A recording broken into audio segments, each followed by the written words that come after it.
Hey everybody. I haven't been to the Goodwill Computer Works store many times this summer, but I decided to go last week, and I actually managed to find that they had computers decently priced this time. So I managed to actually pick one up for 25 bucks. And here's a look at it. So yeah, that's why I haven't been making many videos, or at least many parts of some videos in a while. But here we had this compact, like I mentioned, 25 bucks. Celeron D, 512 megs of memory,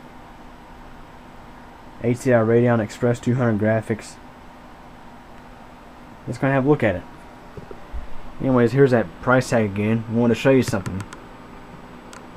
They had BIOS password written on here because this computer had a BIOS password on it. You couldn't get to the BIOS without the password. But I actually fixed that problem in the store while I was looking at this thing, because I always like to check these things through. So I'll actually demonstrate how to reset the BIOS password or clear it on the HP computer. So anyways, let's go and have a look here. Have a look inside. And this one does work. Like I said, I tested it in the store.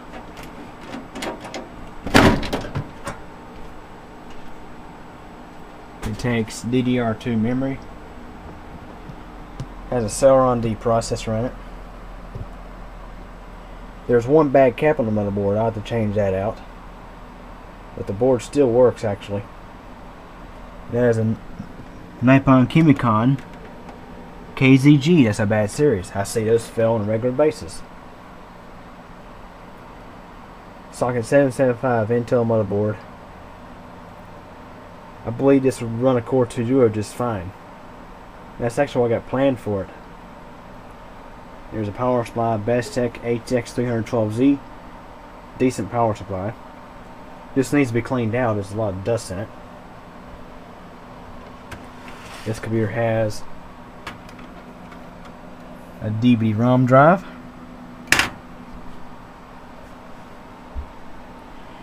The hard drive's been pulled, but it was a 100 gig drive. So anyways, let's go ahead and plug it up and see how it does. Before I plug this thing in and test it, I want to show you how to clear a password on an HP or compact computer, or at least the desktop computers. And the touch smarts are this way too, from at least what I've experienced.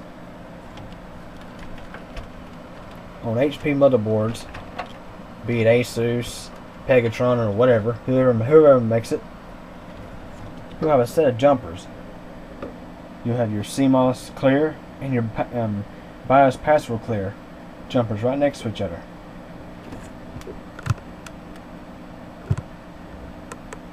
Located right there.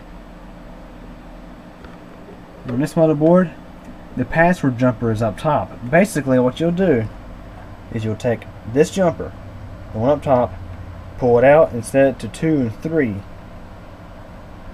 So you just pull it out, move it over, put it back in. Of course, the computer has to be off when you're doing this. And then you'll turn on the computer, press, I think, F10, whichever keystroke HP wants to access the BIOS. And then you'll tab over to where the administrative password is, or at least the security password is for the BIOS. On this computer, it was already set to disabled since I pulled the jumper, but some of them you have to actually go in and set them to disabled. And then once you had the password set to disabled, you'll go ahead and save changes in the BIOS and exit. And then don't boot into Windows just yet. Just shut the computer off before it gets to boot into Windows. And then unplug your power supply and everything. Then go inside here and pull that jumper back and set it to back where it is right now, the 1-2 position. And then power on the computer and try to access the BIOS again. Then you should be able to access your BIOS just fine without a password. So that's how you reset the password. Now let's go ahead and plug this thing in and show it works. It's been quite a while since I made a video about a parts computer, because now my desk, to plug in the computer, you actually put the computer over here, and my connections are back there behind the side of the table. That's because I have a KVM switch back behind this table, and I haven't actually had 2 computers plugged up just yet, but it's there. The setup is there whenever I need it. So anyways, let's go ahead and power on the computer and try it out.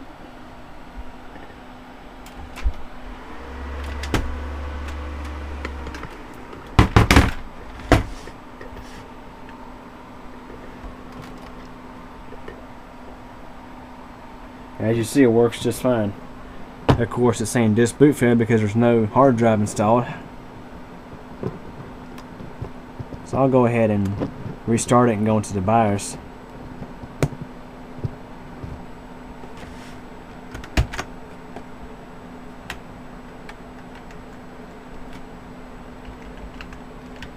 On this computer, the setup is F1.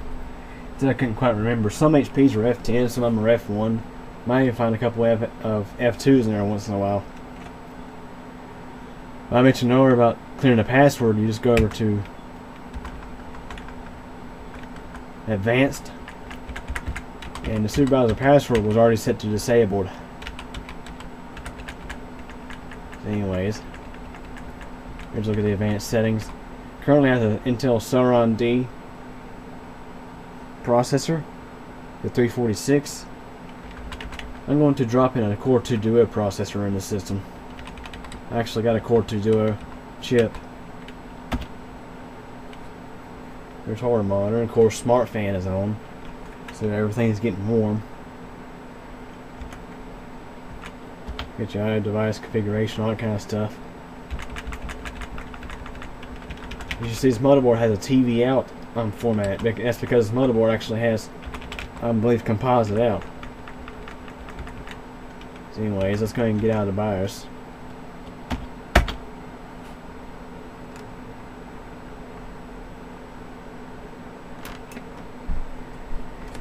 And continue on looking at this thing.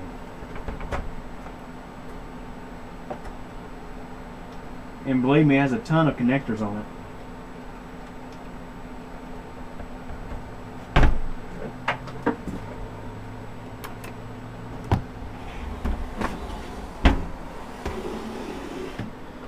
Okay, so it has S-Video out. It doesn't have composite out. It has S-Video out and digital audio out. And it appears to probably have either 7.1 or possibly 8-channel audio. It's got the mic line in and all your output channels. So not too bad. And I believe it's Realtek high definition audio too, so not too bad. Of course, you have your PS2s, your printer port. No serial port, at least not on the IO shield right here. Got your VGA out. The motherboard has a PCI Express slot for video card. 3 PCI slots. It has 4 SATAs and 2 IDEs. 24-pin power supply hookup for the main. 4-pin CPU hookup. Not too bad. So I could throw in that Core 2 Duo processor and have me a Vista refurb system to sell. So anyways, here's an overview of another part system. Any questions or comments? Feel free to ask, and thanks for watching.